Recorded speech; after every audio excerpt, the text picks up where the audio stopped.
My wife stepped through the front door on Friday night, her presence announcing itself before she even spoke. Her body language was a tapestry of unspoken words, signaling that tonight was the moment I had been anticipating. Her eyes locked onto mine, and she moved with a determined stride that I couldn't help but admire. She was ready to tackle the conversation head-on, intending to assert her control with every word. Or so I thought. "Hi, dear. We need to talk." She halted mid-step, her carefully rehearsed opening line preempted by my own. I carried on, the balance of the impending discussion subtly shifting in my favor. "Dear, you know I love you, but I've come to the conclusion that I'm no longer in love with you." Her mouth opened and then shut again, like a fish gasping for air. Her eyes widened in disbelief, and her mind seemed to stutter, grappling with the reality that I was using her own words, her carefully laid plans. The weight of my confession settled between us, heavy and undeniable. "Frankly, dear," he said, avoiding eye contact and fidgeting with the silver wedding band on his finger, "you know our marriage has been rocky for a while. Neither of us are truly happy anymore." He paused, taking a deep breath. "And to be honest, I have met someone else," he continued, his voice barely above a whisper. "They are my soulmate, and I am leaving you for them." Her face flushed with anger as she slammed her fists on the oak dining table, rattling the dishes. "You son of a bitch," she spat, her voice trembling with fury. "How dare you, after all these years, to sit there and tell me you met someone else and are leaving me for them?" Her eyes narrowed, and a steely determination took over. "I will crush you in a divorce. I will take you for everything you've got," she declared, her words sharp as daggers. "When I am done with you, you'll be living in a cardboard box under the interstate." Her mind, once foggy with shock, now focused with a fierce clarity. She was on a roll, and there was no stopping her. I sat at the edge of the couch, my hands clenched together as her words sliced through the air with sharp precision. She stood in front of me, her eyes blazing with anger, questioning not only my worth as a man, but also taking jabs at the legitimacy of my parents' marriage at the time of my birth. Her voice rose and fell like a relentless tide, each insult crashing over me and leaving me feeling small. As she continued her tirade, my mind drifted back to the beginning, trying to piece together how we ended up in this mess. I met Jessie when I was in my late 20s, during my stint as a stock analyst at the investment firm where she worked. She was in publicity, and our paths first crossed in the bustling company cafeteria. I remembered the incident vividly, our accidental collision that sent her drink splattering across the floor. I apologized profusely, feeling the heat of embarrassment creeping up my neck, and quickly offered to replace her spilled beverage. That simple gesture sparked a conversation, which evolved into dates and eventually led to our wedding day. That was a decade ago. Now, Jessie had ascended to the role of Vice President of Marketing, a testament to her ambition and drive, while I remained a stock analyst, content in my position. No, I wasn't the director, nor did I aspire to be. I was simply one among many analysts in the firm. Over the years, I had received pay raises and recognition for doing a good job, but the corporate ladder held no allure for me. I suspected this was a significant wedge in our relationship. Jessie believed I should yearn for promotions, to be among the decision-makers, to play in the big leagues. But I didn't share that vision. I cherished my job for the satisfaction it brought and the freedom it afforded me. The shift to remote work after COVID suited me perfectly. The thought of working in my boxers while Jessie had to don her impeccable business attire every day underscored the stark differences in our professional lives. About a month ago, I started noticing subtle changes in her behavior. She became more distant, her laughter less frequent, and her phone never left her side. Concerned, I asked her if something was wrong, but she slipped into a politician's routine, her voice steady and unwavering as she denied any issues. Despite her reassurances, my unease lingered. so I decided to pay closer attention to the details. Following the advice often found in online forums, I discreetly placed voice-activated recorders in our home, cloned her phone to track messages and calls, and installed a key logger on her laptop to monitor her online activity. The truth unraveled faster than I anticipated. She was indeed cheating on me, and in a twist that could have been pulled from a soap opera script, it turned out to be with her boss. At first, I was shattered, like someone had taken a sledgehammer to my world. I truly believed our life was the epitome of happiness. Then I stumbled upon her hushed conversations, where she expressed how insignificant she felt I was. She described me as lacking ambition, having no drive to advance, no burning desire for wealth. Her words echoed in my mind as I sat on the worn leather couch, staring blankly at the muted television. I contemplated her feelings and slowly came to the uncomfortable realization that, in many ways, she was right. I had no burning ambition. Why should I chase the elusive dream of climbing the corporate ladder when it wouldn't bring me true happiness? I had always cherished my relationship and family far more than the pursuit of money or status. With this newfound clarity, I decided it was time to carve out my own path, one that aligned with my values. I'll confess, I drew inspiration from her strategies when crafting my own plans. My job often required me to travel to our other offices to review various research findings for their advantage. During one such trip to our London office, I decided to take an unexpected detour before heading back. I found myself in a small, discreet Swiss bank, where I meticulously filled out the necessary paperwork to open a new account. With the Swiss account established, I proceeded to set up an online brokerage account linked to it, carefully entering all the required information. Once everything was in place and functioning smoothly, I made my way home, feeling a sense of accomplishment. Now, if I found information on a company through research, that was not insider trading. If I got the information from someone in the company, that was. I did what I was paid to do. I researched. When I found something, I would turn it over to my bosses like a good boy. But I also made sure I got a piece of the pie. I also paid attention to what my company was trying to push to its customers. When I found one that was basically hidden crap, I shorted it. The company, of course, lost money. I didn't. The fact my account was overseas and a numbered account kept the company from finding out. The fact I never shared the fact the company was making a mistake might have been wrong of me, but they hated it when their opinions were proven wrong. Especially my wife's boss, so never told them. Each time they made their picks, I researched. If it was crap, I undermined them. I was out to make money and to end up causing some of the players, i.e. my wife's boss, to fall. I had already built a rather nice nest egg up, and all I was doing was waiting on her to finally give me her speech. Why did I wait? Well, I wanted her to file. Call it petty or childish, but I wanted her to pay for the divorce and admit we had failed, that she had failed. When she finally showed up, well, I was out to anger her off.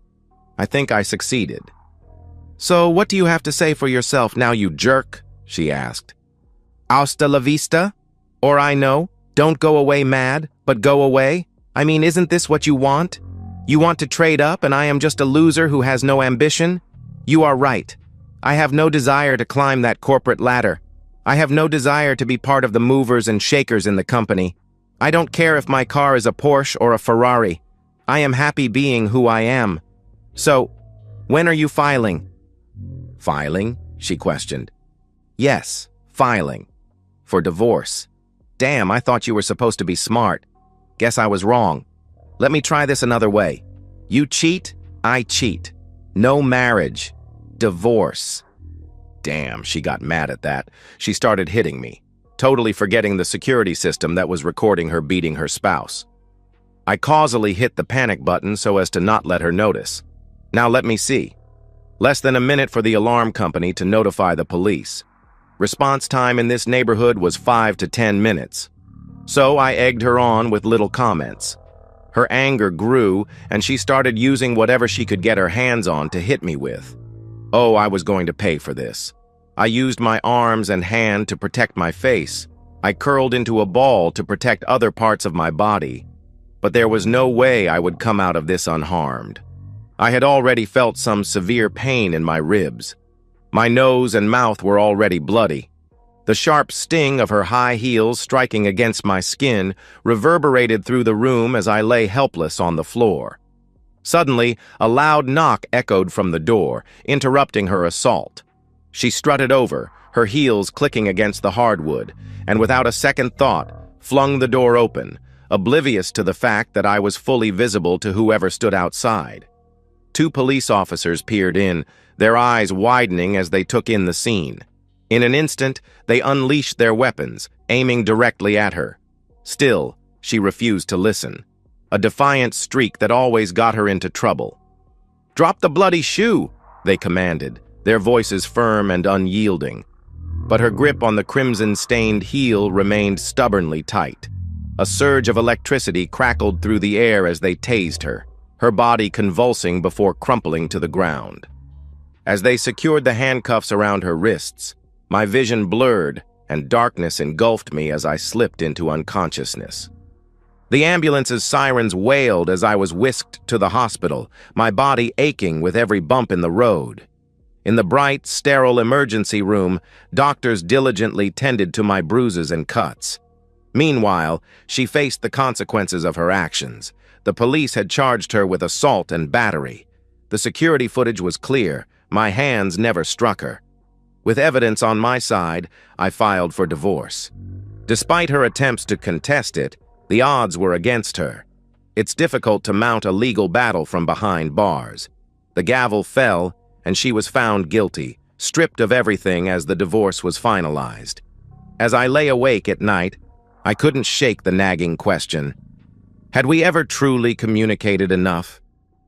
And so, we've reached the end of today's story. Was it what you expected, or did it take a twist you didn't see coming? I'm curious to hear your thoughts. Share them in the comments below, and let's get a conversation going. If this story kept you hooked, make sure to hit that like button. And if you're new here or just haven't subscribed yet, now's the perfect time to join our community. I bring you fresh, captivating stories every day, so click that subscribe button and turn on notifications so you never miss out.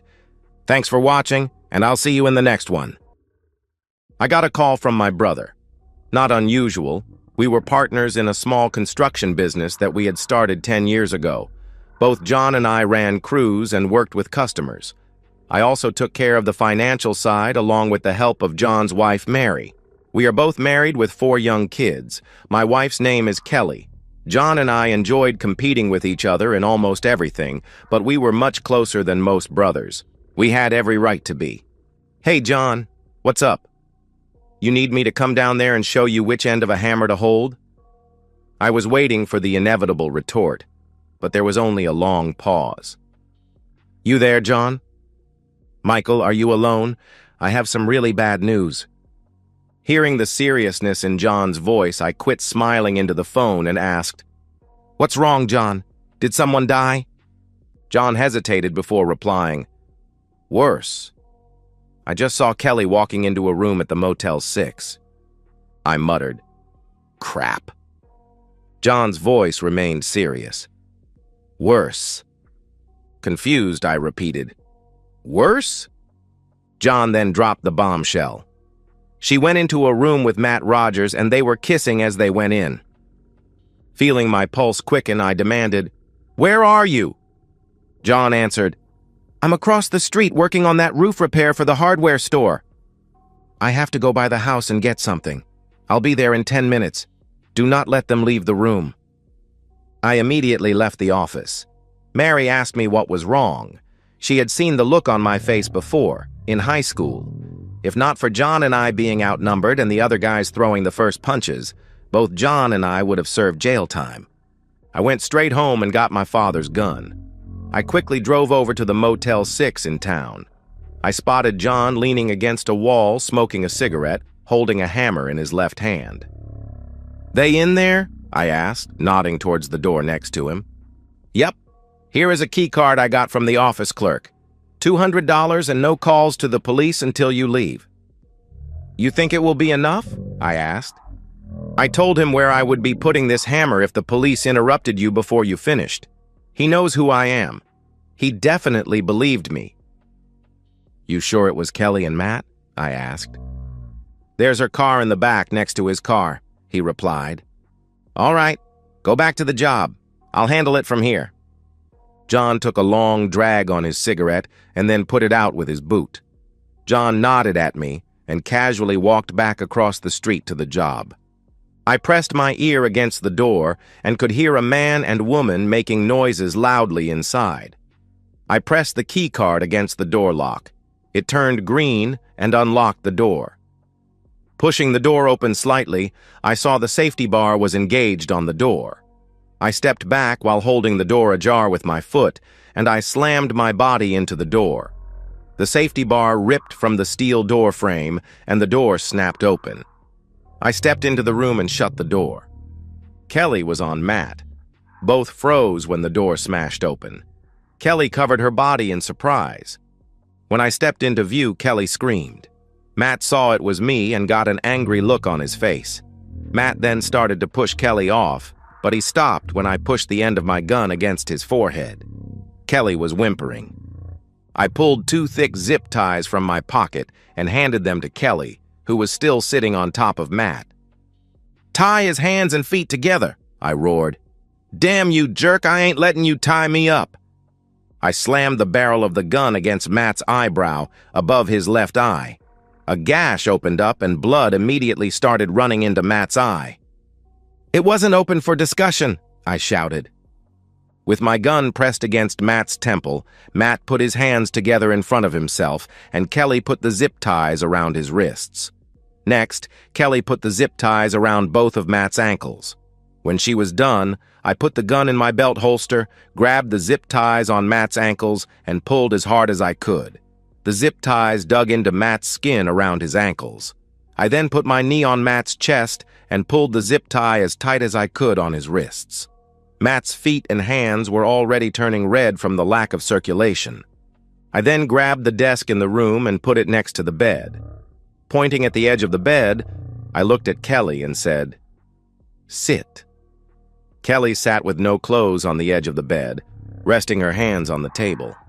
I grabbed the chair and sat down opposite Kelly with Matt lying on the bed behind her. I stared at Kelly until Kelly finally spoke. "I'm sorry. It was a mistake." I sat silently staring at her with no expression. "I love you. I don't know why I did it. He seduced me." Matt sneered from the bed. "You loved it, you unfaithful woman. You loved me having my way with you. I've been with your wife for almost a year, you coward. To hell with you and your whole family." Kelly started crying into her hands. "What did I tell you before our wedding?" I questioned. "You love me?" she replied. "The warning I gave you." "You said I had to be faithful," she answered. "If you marry me, you must always remain faithful, and I would always remain faithful to you," I shouted. Kelly was now sobbing. "How many times have you heard our family say, 'Once an O'Connor, always an O'Connor'?"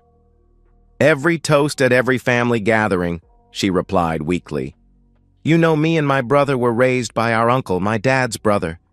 You know we do not speak of my mother or to my mother's side of the family ever." "Yes," she replied. "Has anyone ever told you why?" I asked. "Only that your mother and father had a falling out before they died." "That is one way to put it," Matt sniped from the bed. "My father came home and found my mother in bed with Matt's uncle, his dad's brother. My dad shot them both in the bed he found them in." Kelly looked stricken. "My dad then went to Matt's grandparents' house and shot both of them. My dad then went to Matt's father's work and shot his father dead. My dad was on the way to Matt's house when the police caught up with him. My dad died trying to get into the house to shoot Matt's mom and Matt. Now do understand why Matt worked so hard to seduce you? Why he was so hot to get you?" "No, no, no," softly cried Kelly. It was a chant she seemed to be telling herself that would make the realization go away. "Most girls in this state wouldn't even look at John or me. We have a past. We got into a lot of fights because we would not apologize for what our dad did.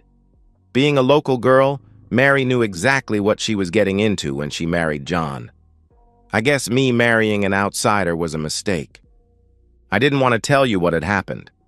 I wasn't ashamed of what my father did, but I also wanted the past to stay in the past. But here we are. Matt, that's right, tiny guy. I had intimacy with your wife, just like my uncle had with your mother. Your goddamn father killed my dad. For what? Some woman? Damn you, you piece of crap, O'Connor. I patiently waited until Matt was tired of talking. I said softly to Kelly, "So now you know the whole story. This is why my uncle raised me and my brother." "I didn't know," she replied. "You didn't need to know to stay faithful. I warned you." I then pulled the gun out and set it on the table between Kelly and myself. I pointed the gun towards me. "So, you have 4 choices, Kelly. You can refuse to pick up the gun and I will pick it up and shoot you through the head and then Matt through the head. I will go to jail for a long time and the kids will be raised by my brother. You will be dead and your family will never see our kids ever again. The kids will be raised to hate any mention of your memory." Kelly was staring straight into my eyes with wide open eyes. "You can pick up the gun and shoot me in the head. My brother or uncle will kill you on sight and our kids will be raised by the other one. Matt will be alive, and you and I will be dead.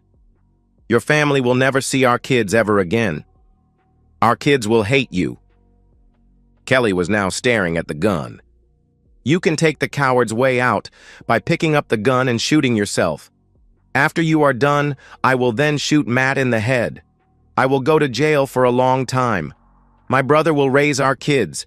You will be dead, and your family will never see our kids ever again. Our kids will hate you." Kelly stopped crying. "Or you can pick up my father's gun and shoot Matt in the head, ending his bloodline and finishing what my father started. You will go to jail for a long time, and I will raise the kids. This will be a mistake that you corrected. We will see you every week. We will never leave you. Everyone, including me, will always love you." Kelly picked up the gun like she was in a trance. The gun was pointed at my chest. Matt started shouting, "Shoot him!" We can say he broke into the room and I managed to take the gun away from him. "You shot him in self-defense. I love you, Kelly. I'll marry you as soon as this is all over. I love you, Kelly." Kelly stood up, still not wearing anything, and pointed the gun at Matt, which shut him up. She stared at Matt on the bed and said in a soft voice, "Michael, I love you. Tell the kids I love them. Please go. I don't want you involved." As I got into my truck, I heard 6 gunshots. Once an O'Connor, always an O'Connor. And so, we've reached the end of today's story. Was it what you expected, or did it take a twist you didn't see coming? I'm curious to hear your thoughts. Share them in the comments below, and let's get a conversation going. If this story kept you hooked, make sure to hit that like button. And if you're new here or just haven't subscribed yet, now's the perfect time to join our community. I bring you fresh, captivating stories every day, so click that subscribe button and turn on notifications so you never miss out. Thanks for watching, and I'll see you in the next one.